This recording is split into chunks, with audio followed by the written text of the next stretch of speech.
Hey everybody, thank you so much for joining us for this second video in our series on soul care. My name is Gerry Gavin, and if you had the opportunity to watch the first video, and if you're just starting and you're seeing this video, please, I do want to ask you, each video really follows itself very well. So there's information that is really important for you to know about the nature of the soul before we start to talk about this second video, which is all about the decisions that you make at the point that you are at your higher self in coming into this incarnation. So if you haven't seen that first video, please make sure you go watch that and then come back to this, and we will be really excited to have you come back and very, very much enjoy sharing this video with you. For the rest of you guys who have seen the first video, welcome back, and we want to start off just by saying, remember where we left off the last time, was we had talked about the fact that we come into this incarnation and we are beings who are trying to expand the energy of our soul through the experiences that we are having. And those experiences are taking place through the process of emotions, that everything has cellular energy, everything that exists is cells, that our goal is to create love in all of our experiences so we can expand the energy of the soul, and that emotions are essentially just that, energy in motion, and those emotions are what we experience so that we can make determinations as to how we're going to be able to expand that energy. In this segment, we want to talk about what happens when you are still at your higher self and you are making the decision about a particular incarnation, because we do have many incarnations in many life forms, and sometimes we may be here in one period of history, like this period right now, where we've actually incarnated in many different physical forms, sometimes even many different human forms, all at the same time in different parts of the planet. So, or planets, but that's a whole other story. So let's just talk about that for a minute, and what happens when you are at the place of your higher self and you're making that decision about coming into an incarnation. Well, Margaret says there are 3 decisions that you are making during that period of time. And the very first decision is, who are the parents that you are going to incarnate to? Now, that's a very important decision, because the parents that you are going to choose for this incarnation are going to have a great deal to do then with who you become, what type of a person you become, what your energy is coming into that. So what we look at when we're in that position of the higher self is we look at this particular incarnation and we say, I am looking for certain parents with certain characteristics. So we are looking for parents that have particular strengths. We are looking for parents that have particular challenges. And we are looking for parents who, in having those particular strengths and challenges, also have other energy that's going on within them that we're going to talk about a little bit later, which is called cellular energy. And we're going to be finding out within that situation of that cellular energy how far that goes back in certain experiences where they have actually inherited experiences from their parents and their grandparents and so on. Now, we may refer to that now as genetics, where we realize that there are certain predispositions to behaviors, or predispositions to illnesses, or predispositions to understandings that come from things that we have inherited from our grandfathers, our grandmothers, our great-grandmothers, or great-grandfathers. That is actually cellular memory that is transferred from one generation to another generation to another generation. It is incredibly highly charged cellular memory that comes down from each generation to the next, which causes certain experiences to be repeated. So you may not have grown up with anyone in your family who is an alcoholic, but you may have someone who is a grandparent who is, and suddenly you find that you have some of those predispositions with you as well. Or it's not an uncommon situation sometimes for people who have been abused to do everything they can to protect their children, and yet find out that their children still go through some form of abuse that they would never have seen coming. So all of this becomes a part of the genetic, the cellular breakdown of the energy that then comes passed down. So what we're doing when we're at our higher self and we're looking at these potential incarnations, we're looking for the backstory, if you will, that we are coming into in this lifetime that is going to set the groundwork for the experience that we're going to have. So that's what we're creating, is that backstory. But here's the thing. We don't want to have that same experience over and over and over and over again. We want to be able to have an experience that's different, something that's different than the experience that our parents had. So in our desire to have an experience that's different than the ones our parents have, we make a second decision. And that second decision is when we are going to be born. So we're looking for parents that have certain characteristics that will give us the ability to have a certain number of experiences that are somewhat predictable. And at the same time, we're trying to make a decision about when we're going to be born. Now, why is that important? Well, it was kind of amazing when Margaret gave me this answer, because when we are born, our energy that we are using, that part of our consciousness, that piece of our soul's energy, leaves that place of our higher self and begins to travel to that little child that is about to be born. And as it's doing that, it is passing through this incredible vortex of energy. And this vortex of energy is basically magnetic energy that's being produced by the planets and the stars and everything that's existing within the universe and then individually within this solar system. And as we're passing all of that energy, we are pulling towards us certain energetic frequencies, and those frequencies are what start to generate certain other characteristics that we will have coming into this particular incarnation. Now, Margaret says what we have come to call the study of this particular phenomenon is astrology. Now, I know that I am kind of a classic Capricorn in many ways, although I do have some Aquarian tendencies. The first time I ever read anything about Capricorns, I definitely saw myself in that. I said, whoa, I am definitely a Capricorn. I know people who are clearly Tauruses, clearly Cancers, clearly Libras, clearly Leos. Their energy is so much like it, and you probably do as well. You probably know people who are just like their sign is saying that they are supposed to be. They have those characteristics. Well, why would we do that? There's a very simple answer. We choose the sign that allows us to have the energetic strengths that are in direct contrast with the energetic challenges that we will inherit from our parents. And in the same rate, we choose a sign that will have the energetic challenges that are in direct contrast with the energetic strengths of our parents. So essentially what we're doing by making this decision about when we're going to be born is we are leveling the playing field. We're trying to create a situation where now we have the potential to grow beyond the experience that we're thinking that we would have if we just came in to this particular situation.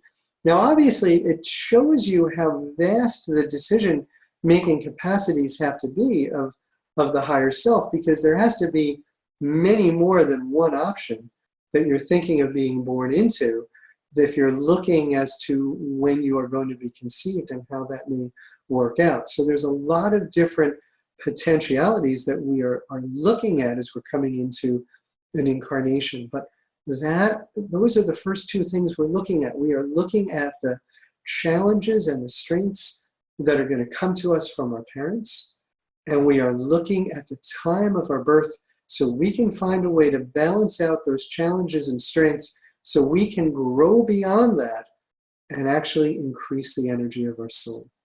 And that's our second really big priority that we are trying to do. It's kind of amazing when you think about that. I mean, if you think about your parents and you think about their challenges and you think about your sign, you're probably going to see where there is a direct contrast to those things. It's sort of brilliant on our part to think about that.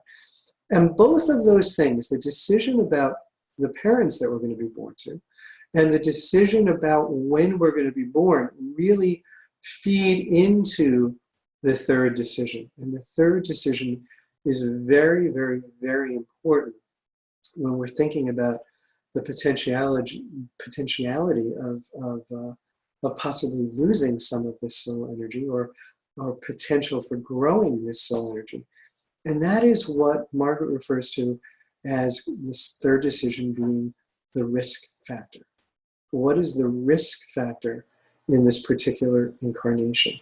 And we will make determinations about that when we're still in our higher self. So for example, sometimes in the course of a pregnancy might not go completely to term.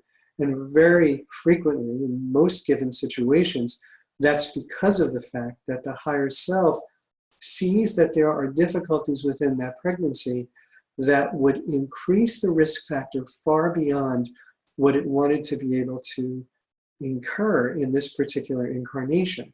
So it will send signals to the brain to do something that will allow that particular pregnancy to not take place. And then it may come back at another time, or another higher self may come in at another time when it is a better situation.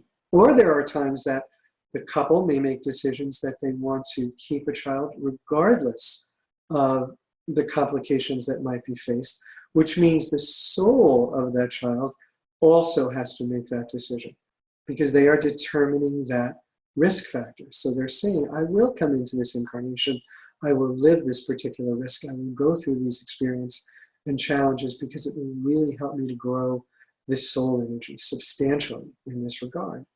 So that becomes the thing we're looking at then as our higher self, is the risk factor. And it's a very interesting thing that Margaret says about the risk factor. You know, there's so many things as we talk further and further about this over the course of these 4 videos, in which we're going to show you how we have created experiences in our life and situations in our life that are so much like the relationship between our higher self and our physical being. We already talked about the restaurant part, that we love that experience because we get to live out what we would really love to do in this incarnation. And every time we go, our desire is to have a joyful experience. And most of the time we do, you know? And then even when we don't, we have an opportunity to have that joyful experience corrected, or we may learn something from it. But so that's one of the ways that we do it. Another way we do it that Margaret talks a lot about is our financial system. We have created a financial system. This goes throughout the globe.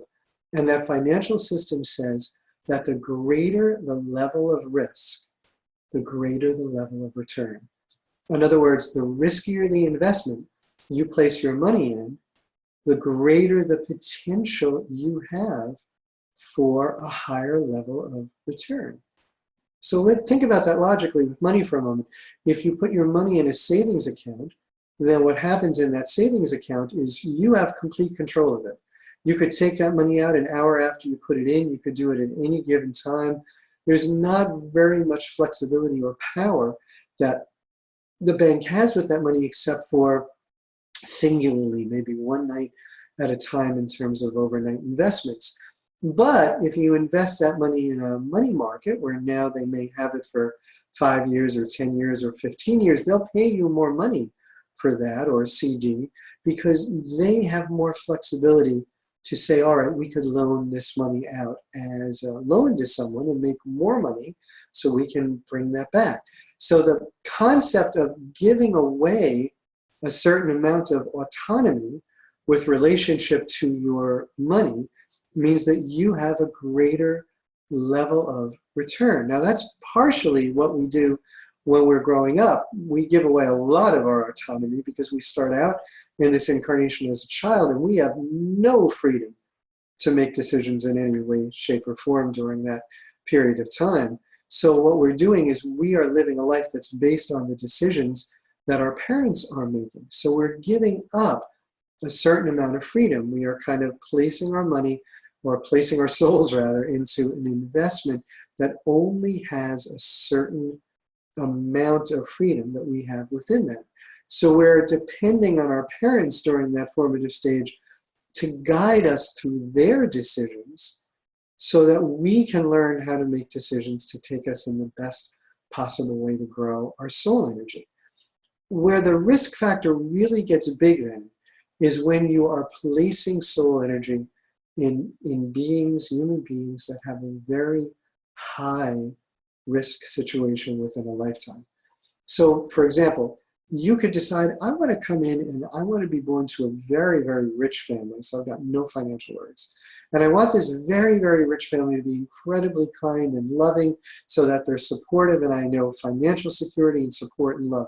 And I want them on top of that to have tons of friends and other family members that are going to be really good to me. And because of financial security, I'll go to the best schools, I'll have the best friends. In that incarnation, you're taking a very low risk incarnation. Now we know it doesn't always work out that way. How many children of movie stars and children of very wealthy people do we find still get involved in situations in their lives that are very difficult and take their souls in completely other directions? So in that given sense, there's always the possibility for change and always the possibility for new experiences, but it's still a less risky incarnation than perhaps if you decided in this particular lifetime to be born the child of a Syrian refugee. And now you are growing up and you are homeless and you are being moved from one settlement to another. People who don't even know you, hate you, don't want you around them, and you are learning your reaction to that particular situation where you have to make the decision between love and fear and hate, love, compassion, understanding, or fear, hate, anger, all of those different things. You have to make that decision sometimes multiple times a day. So in that given situation, now you are looking to figure out how to do that and look to your parents to learn, how do I respond to this?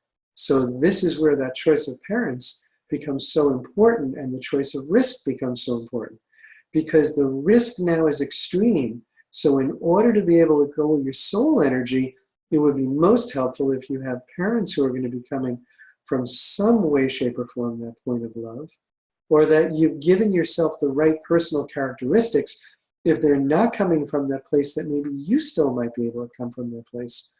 But in either case, there is no judgment by your soul. So even if all of those things don't add up, you still are going through an experience that is a worthwhile experience that you are taking back to your higher self with tons and tons and tons of knowledge.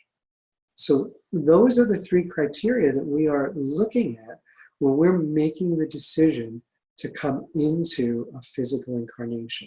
We are looking to choose the parents that we are coming to. We're looking to choose the time of our birth as closely as we can possibly work it out, so we can be able to expand that energy of the soul by bringing into this particular incarnation special skills and energy that we would not have if we came in as a different astrological sign. And finally, we are making the decision based on those two things. What is the risk factor that we're willing to take within this particular incarnation? What is it that we're willing to do? And that is a very, very, very important thing, because think about the money analogy again that Margaret uses, because the risk factor in money is crucial. Because let's say when we get into the area of the greatest level of return, which might be the stock market or investing your money in a startup company or something like that, now you're taking on the greatest level of risk. And while you're taking on that greatest level of risk, you're also taking on the greatest potential of loss. Now think about that for a moment from the point of view of your soul. If you're taking on the greatest level of risk, that means that you may have experiences happen to you that can cause you to actually lose some of the investment of energy that you've put in, both the investment that you started out with, which has been growing over time, because your energy is always growing from the time that you first become that little baby. Your brain gets to work taking in every bit of outside energy and converting it into some kind of energy that you can use. Converting that energy, making sure it's something you're going to be able to produce within your body. Even that is something that we've learned from what our brain does. Think about your cell phone for a minute. You want to charge up your cell phone, you plug it into the wall outlet. And when you plug it into the wall outlet, that is AC current. That's a very powerful alternating current. And then you plug it into your cell phone, which is operated by a battery, which is a direct current. Now, if they connect directly together, they will burn each other out. The alternating current will definitely burn out the phone. The phone will definitely do some damage to the electrical system. So what happens? You have that little box that is a part of your outlet. And what that little box does is it is called a converter. It converts the electrical energy coming out of your wall and changes it into the same energy that your battery needs to be charged. Now, it does not change your phone, right? It's still the phone. It's still a DC phone. It doesn't change the energy in the wall. It's still AC energy.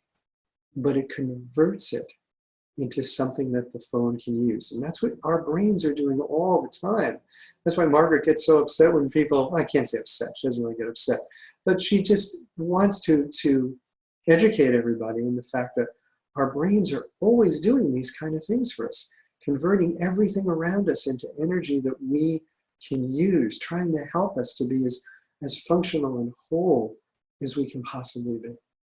And so that becomes what the brain is doing in this case, changing that energy around and helping us to be able to utilize that energy in some kind of a productive manner. So we are always growing our soul energy as we are growing our physical body.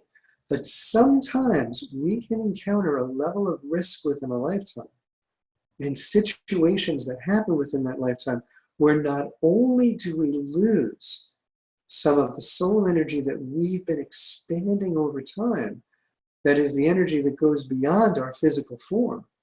Because remember, this soul energy that we're talking about, this is life force energy. It's what gives us our life. It's what allows us to walk around without a power pack or a solar panel or an extension cord for miles and miles and miles. This is what gives our physical bodies our life, at the same time as it's giving us our thought and our consciousness and our connection with our higher self. So this is very real energy. And sometimes these circumstances that we can encounter in our lives can do damage to not only the additional investment that we have made over the course of our lifetime that has expanded what we started out with, but it can actually get down to the point of our physical bodies where we start to lose some of the energy we need to help to support our physical bodies. And that's when we find we're encountering all kinds of immune system disorders, all kinds of nervous disorders, all types of different kinds of disorders. And that is where it becomes extremely concerning, much like if you made an investment where you lost not only the money that you had made on your investment, but now it's starting to creep into some of what you originally invested, some of what was the principle of that. So if you think of your soul, even your ever-growing soul as the principle, those investments that you make over time, you have experiences that can damage the interest, damage the growth that you've already placed into this energetic form, but could potentially do damage to the principal you as well. So in the next video, what we're going to be talking about is we are going to be talking about, well, what are those experiences that can do that? What are the things that can actually cause us to lose life force energy? What causes us to incur an experience that we refer to in the world of shamanism, and I think it's becoming more widely referred to in general as soul loss. And we will be talking about those things. Again, if you have not already had a chance to do so, please shoot me an email at gerry@gerrygavin.com. I'll be very happy to send out to you a special set of free exercises that we call the soul exercises that are there to help you to ground your energy and to help you to get rid of other energy that you don't need, that we're going to be talking more about within the next video. So please do that and let us know how you're liking the videos so far. I would appreciate getting your input too. And I look forward very much to speaking to you in our next video, video 3, which is going to be talking about the ways that we actually can lose our soul investment, our soul energy. Talk to you soon. Bye.